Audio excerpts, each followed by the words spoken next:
కొంతమంది అంటూ ఉంటారు, పరమాత్మ ప్రకృతిని సృష్టించాడు, పంచభూతాలని సృష్టించాడు, ఆ తర్వాత పంచభూతాలతోనే శరీరాన్ని తయారు చేశాడు, ఆ శరీరంలోకి జీవరాశుల్ని ప్రవేశింపజేశాడు అని అంటున్నాడు.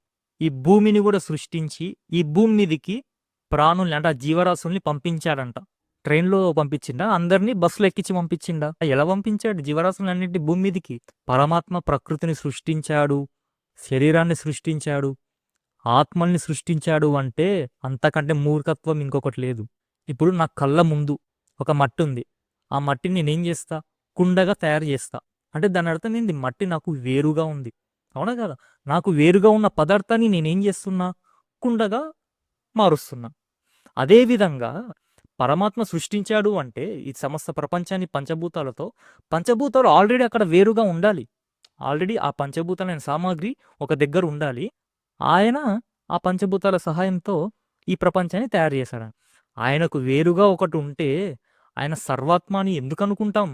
అంతా పరమాత్మ అని ఎందుకు అనుకుంటాం? ఆయనకు వేరుగా ఒక పదార్థం ఎందుకుంటుంది? ఇప్పుడు ఆ పంచభూతాలు కూడా ఆయనలో నుంచే రావాలి, అవునా కదా? సముద్రం నుంచి అల వస్తుందిరా బాబు. అదేవిధంగా పరమాత్మలో నుంచే పంచభూతాలు వస్తాయి. దాన్ని సృష్టి అనకూడదు.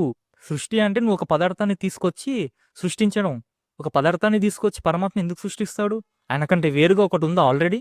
ఆయనకంటే వేరుగా ఎందుకు ఉంటుంది? పరమాత్మ ఈ సమస్త ప్రపంచాన్ని సృష్టించలేదు, పరమాత్మే సమస్త ప్రపంచంగా కనిపిస్తున్నాడు.